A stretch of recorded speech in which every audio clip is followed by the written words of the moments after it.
Selamat sore guys. Pernah mengeluh keluhan asam lambung naik atau yang kita kenal dengan nama reflux daripada asam lambung. Keluhan biasanya sih keluhannya di daerah perut berupa rasa nyeri atau kembung. Dan keluhan reflux daripada Oesophagus ini lebih banyak di daerah dada. Jadi dari rasa nyeri di ulu hati yang dirasakan sampai punggung belakang. Ini keluhan ini bukannya sedikit ya, banyak sekali yang merasakan nyeri yang dirasakan tembus sampai daerah punggung belakang. Keluhan lain itu rasa panas di daerah dada, rasa berdebar-debar. Dan keluhan ini yang mendominasi pasien untuk masuk ke rumah sakit. Karena panik, karena rasa sesaknya itu yang membuat pasien mencari pertolongan ke unit gawat darurat. Rasa sesak ini tentunya akan menimbulkan rasa panik, rasa takut.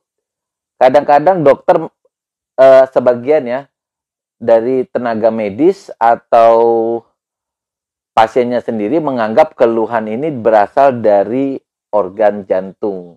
Sehingga dilakukan pemeriksaan rekam jantung. Nah, normalnya keadaan jantung ini baru kita bisa memastikan, oh pasien ini ternyata hanya menderita keluhan asam lambung yang disebut dengan reflux asam lambung. Keluhannya mirip dengan keluhan seperti nyeri dada, maka penting sekali untuk membedakan rasa sesak napas dan nyeri dada karena asam lambung atau karena kelainan pada organ jantung.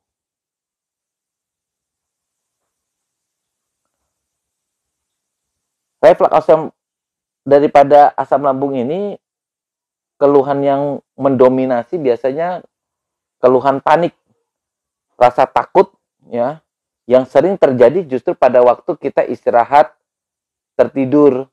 Agak berbeda dengan keluhan jantung biasanya muncul pada saat kita melakukan aktivitas olahraga. Reflux daripada asam lambung sebenarnya terjadi kebanyakan pada waktu kita beristirahat, di mana keadaan lambung itu lebih tinggi daripada kerongkongan. Di sini akan terjadi reflux dari asam lambung di daerah lambung ke daerah ulu hati, ke daerah dada, bahkan bisa sampai ke leher dan rongga mulut. Lalu timbullah keluhan-keluhan seperti rasa asam di daerah mulut, rasa nyeri di daerah dada, rasa ada yang mengganjal ya, atau yang kita dengan disphagia pada daerah leher. Keluhan yang terbanyak juga rasa sesak yang sering dirasakan oleh pasien-pasien penderita asam lambung naik. Nah, mekanisme daripada penyakit ini sebenarnya dimulai dari sini.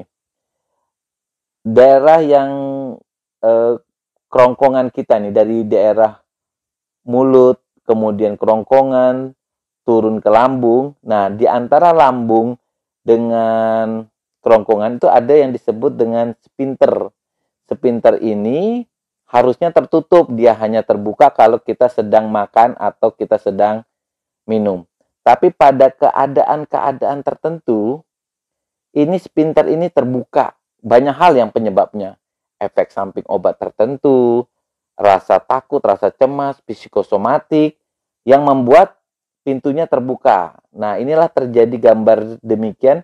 Kita lihat terjadinya asam lambung yang reflux atau naik ke daerah kerongkongan. Ke daerah kerongkongan itulah yang mengakibatkan keluhan-keluhan seperti rasa terbakar di daerah leher. Ini gambar yang menunjukkan seorang wanita menderita asam lambung. Di sini dia di daerah Oesophagus-nya bisa terkena reflux daripada asam lambung sehingga menimbulkan perasaan rasa terbakar, rasa sesak napas ya.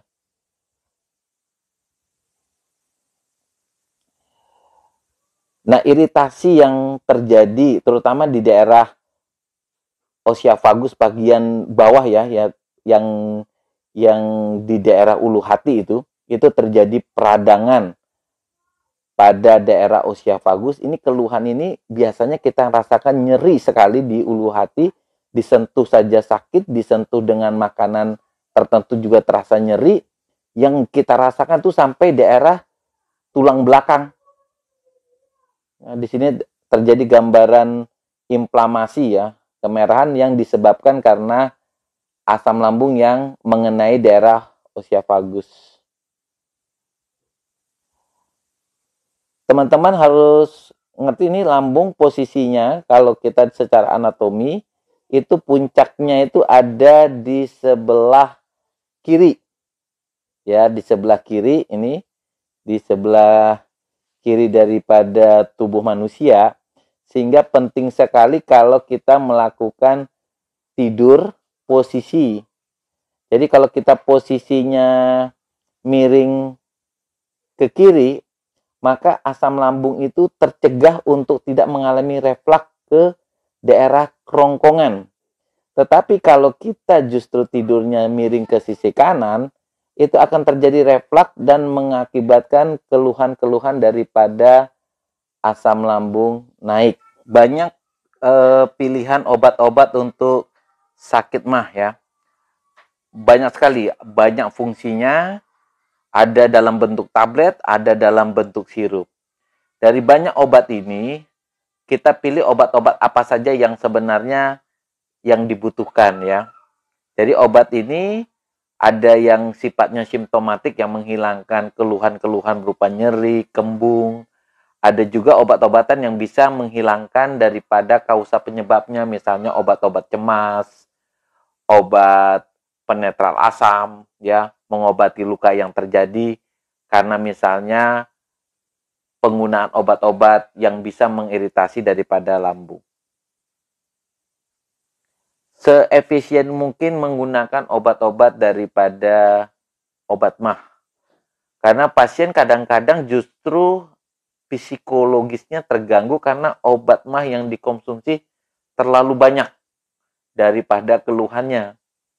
Jadi penting sekali memilah mana obat yang urgen atau yang penting bagi pasien.